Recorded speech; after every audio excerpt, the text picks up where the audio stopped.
Manye Dr. Naa Tsotsoo saw you the first. Yene no eni enkomo kakra oye Queen Mother and President, National Congress of Ghana Unions UK and Ireland. Yene no entry because when this matter popped up, she wrote a very beautiful piece on the issue. Na say mubomi akonya within just a minute or two. Or say over the last couple of days, I've engaged in public debate and answered many questions regarding the furor surrounding the marriage of the 63-year-old Numo Gobu to the 12-year-old child. I wish to state without reservation that, symbolic or not, I do not support, endorse, or condone child marriage in the name of preserving our customs. As a queen mother, as a queen, as a mother, leader, and human rights advocate, protecting children is one of the fundamental requirements of my role, and I take seriously. One I take seriously. I'm a fierce defender of our traditions. However, the argument that a custodian of a culture must necessarily defend every aspect of that culture, no matter how harmful, is flawed. The other argument that this marriage is only symbolic because it will not be immediately consummated is equally flawed. Both arguments fail to take the well-being of the child in this marriage into consideration. Where possible, it is important that we reform our customary practices to align with modern positive values, Ghana's 1992 Constitution, and the UN Convention on the Rights of the Child, Universal Declaration on Human Rights, among others. It is possible to reform without losing the essence and meaningfulness of our rights. And that's what she wrote. Very resounding. But Yaneno Entertain Komo Kakra, and again, pick her thoughts on what really is going on. Why she believes that they're a cause. So that's why the fact that she is a queen mother within the same enclave, and I said within the same region.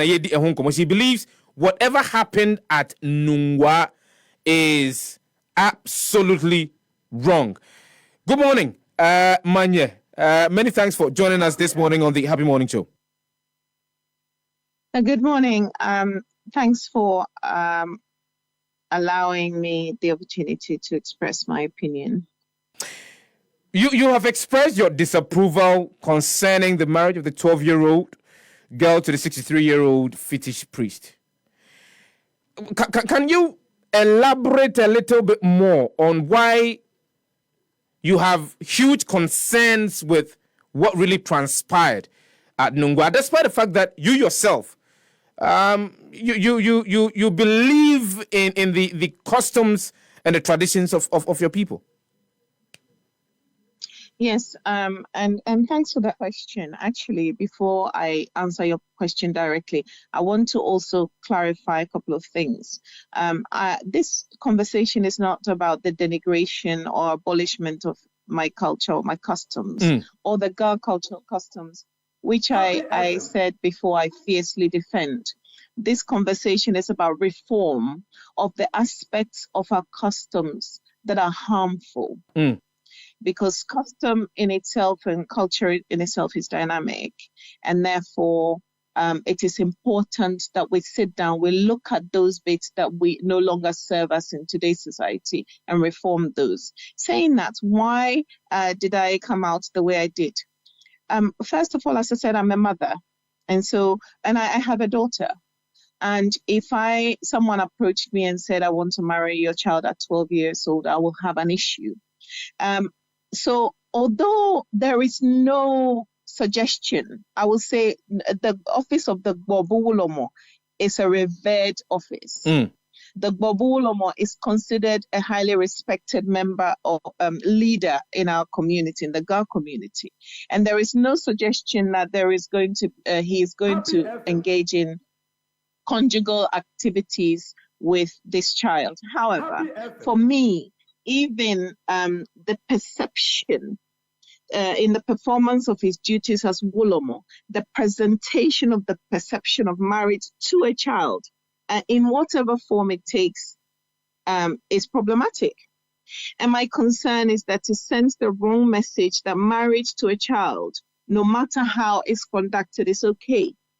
And that's why I strongly believe that it's time to look at some of our rights and figure out a way to reform them without losing the essence of our customs.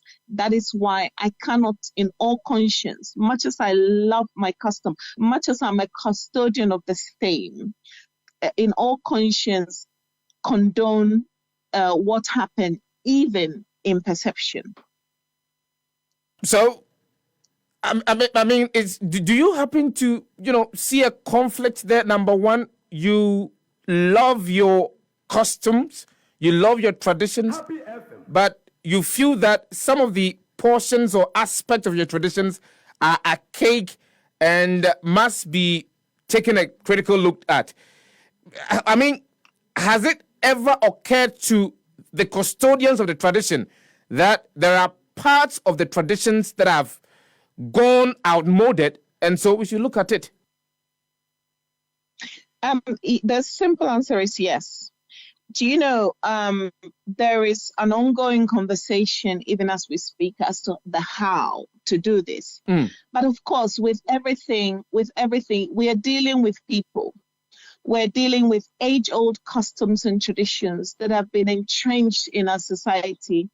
And we're dealing with deities that have led us for many, many, many years. And therefore, in doing such a thing, we must first of all sit down, have a proper conversation, figure out a proper way of changing what needs to be changed. It is not possible to just get up one day and say, well, we're changing this. But the conversation is ongoing. There are, within the leadership of the Ghana state, I'm sure you know, there are people who have not supported what has transpired. But there are people also who, we have highly educated men, women who are invested in not only the preservation of our culture, but how to do that without causing harm. So the conversation has been had and is still ongoing, and we will have reform. How long do you think it is going to take for a final decision to be taken on the part of the culture that you feel are outmoded and must be, taken out? I can't tell you how long, but what I can say is because of this matter has not only opened up the conversation about child marriage in general, but it's also opened up the conversation about culture, customs, traditions, and how they align to today's, within the context of the modern society we live in. And as a result, because the conversation is now due and imminent, I have a feeling that our leadership will ensure that as soon as possible, we come out to indicate those elements that we've looked at and have decided that we're going to reform. We don't want to lose the essence of our tradition. This is who we are. This is our culture. We cannot lose that. This is what sets us apart from the West, for instance. It is our unique selling point. But what we cannot allow to do is that these customs cause harm to others. Also, there are parts of our customs that we've already given up. I don't want to go into too much details, but there are obvious parts of custom and traditions across Ghana that has been reformed without losing the essence of our tradition, and that's where we're going with it. As a firm believer of traditional customs, I would want to understand, the processes. For example, if somebody is chosen by the gods, Yes. what processes does one go through to start serving the gods?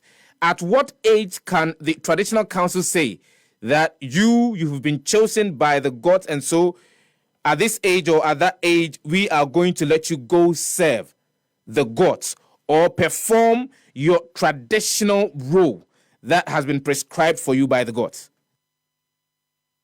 So most people who are initiated into servitude of the deities are often chosen by the deities themselves. And it can be done in two ways, either through possession of the deity, whether the child is sitting in church, at home, in school, possession of the deity, or through divination. So the deity through divination says, this is the person I've chosen. That person can be an adult, it can be a child. That is not the problem. There are children who are chosen by deities who are happily going to school, living as children. The only way you can tell is probably by the affili on their hands. The affili is the bracelets, the traditional bracelets that children initiated wear, or perhaps a particular style of clothing. But in every other aspect, they are left to be as children while they're being groomed in the rites, the performance of the rites gradually until they reach an age where an initiation ceremony is done. Now, before the initiation, when the deity chooses a child or any person, the head of that child's family, not the parents, the head of the family is first consulted. The head of the family then will inform the parents. And from then on, depending on how that goes, the initiation rites begin. If you the say, child is then left to go. If you say, depending on how that goes, what exactly do you mean? Yes. Where is consent sought from, especially in a case or in a situation where the child is a minor, below the age of 18? Yes.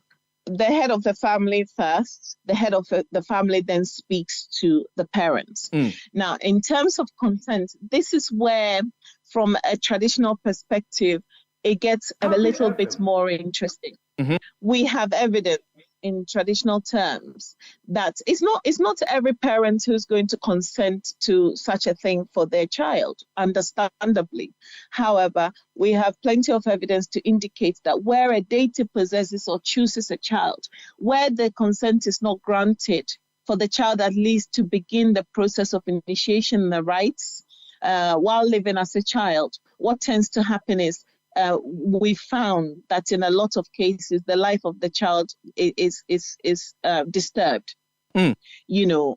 So they will begin to exhibit certain characteristics, things begin to happen. So most of the time, at least to my knowledge, most parents don't say no. But what most parents say is, my child is a child. I want my child to have an education. Granted, they have been called by the deity, but I still want them to have an education. I still want them to live as normal a life as possible. And that happens. But alongside of that, the child receives that special treatment and education in cultural rites and the performance of the same. They are guided in a certain way so that when they reach the age where they can perform their rites, they can do it with confidence, with proper education, with proper grooming, and with proper knowledge. So it's possible for a parent to say no to when the child is being possessed or through divination has been identified as someone who is expected to serve a deity. It is possible for the parent to say no to serving a deity, yes. You may speak to the elders and see if there are any rites that can be performed to exclude that particular child from service of the deity. We say, as I said, to my knowledge, I have never encountered a parent that has said no for good reason.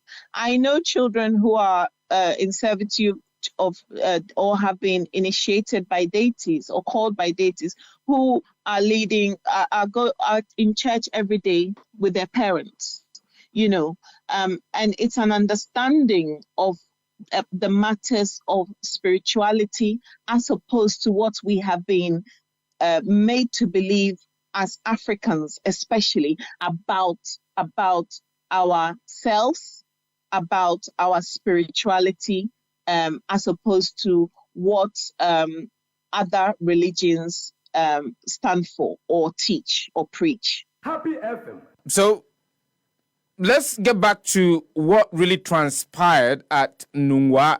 Yeah. The office of the Gbobu Ulomo has attempted to explain whatever happened over there. Number one, they mentioned that whatever went on was symbolic of the rites to be performed for the child in question to begin her responsibilities as a servant of the Gbobu, the deity, and that it cannot be considered as a marriage in that regard. What do you make of the explanation coming from the office of the Gbobu denying that what happened was not marriage? Happy FM. So education of the general public on the nature of the rights is coming after the fact. And that is where I depart from the position that has been adopted at the moment. When you go into public performance of such a right, education is necessary beforehand. Explanation is necessary beforehand. For me, I know Gbobu Ulomo. I respect the Gbobu Ulomo. I respect the office of the Gbobu Ulomo. So I know there is no question of engaging in conjugal activities with a child. I know that. My position is this. If you're going to present a perception of a marriage of an adult, a 63-year-old adult, to a 12-year-old child, to the general public, you have to expect that the general public with conscience is going to question the why. And I'm saying if you're going to present even the perception of a marriage, whether it's symbolic, whether it's customary, it is wrong to present it as such. If we know that this is a right, the idea that this is a marriage to the Ulomo, for the child to present, to perform rites, should have been removed from the initiation ceremony. But the presentation was not that this is merely an initiation ceremony. The presentation was this Gbobu Ulomo has taken unto him a boy Ekpayo and sang Heyo as his wife. And that is where we have a problem.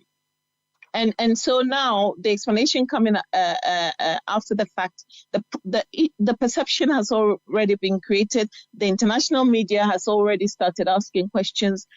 Everybody's asking questions, and we must not be presenting this type of practice to the world as part of our custom, because it isn't. So can we therefore consider whatever transpired there as real marriage to the Gbobu Ulomo and not the Gbobu? It is. So here is where, again, we need to have a certain understanding. The Gbobu Ulomo is the deity is not going to marry the child, because we would have said that in the beginning. The Gbobu Ulomo is the custodian and the head of the Gbobu dynasty, the Gbobu deity. And therefore, whatever rights that child is being married to the deity to perform is going to be performed through the Gbobu Ulomo and with the Gbobu Ulomo. And so for me, again, it is not enough just to say at this point in time that, oh, well, it's the deity that's marrying this child and it's not the person of the Gbobu Ulomo. We have already presented the child as a bride of the Ulomo. So as far as I'm concerned, the only thing I'm going to say about this is we need to reform the practices to exclude children from anything that creates the perception of a marriage, be it just a stool wife or be it an initiation into rites, exclude children. And if we must find a virgin for some of these rites, I am pretty certain there are adult virgins on our land. How do we raise public awareness and education? Because I heard you referencing lack of education as one of the reasons why we seem to be having a lot of talk about this. You mentioned that the education did not come out early enough. How do we begin raising awareness in an attempt to prevent some of these acts and as well prevent issues having to do with child marriage within our customs and our traditions in Ghana?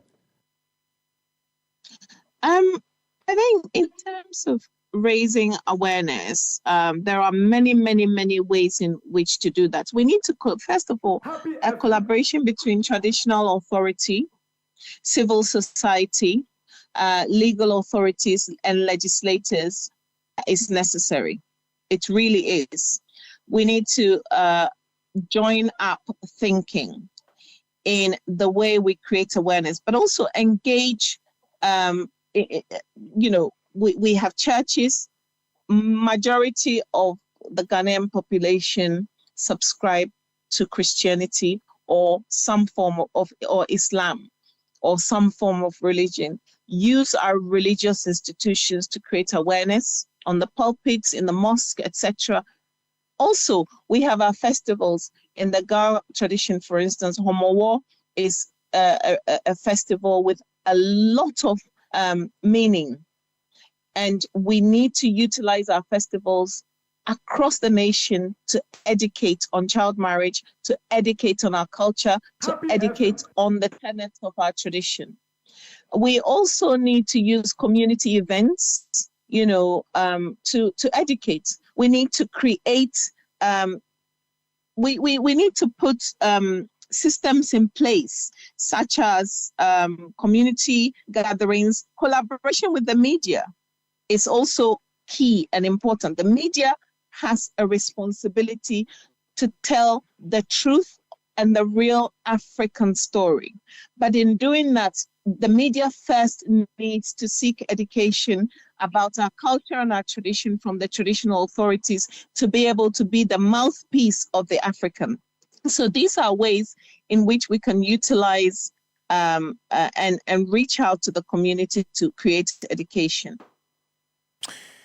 Manye Dr. Naa Tsotsoo, so you're the first. We would have to thank you very much for your time with us this morning on the Happy Morning Show. Thank you so much for having me. I hope I have provided a level of education on the matter. Yes, you have indeed provided us with a lot of education on the matter. Thank you for making time to speak with us. Manye Dr. Naa Tsotsoo Soyu, the first Queen Mother, and she's the President, National Congress of Ghana Unions, UK and Ireland. And what is the Tofa and Famau?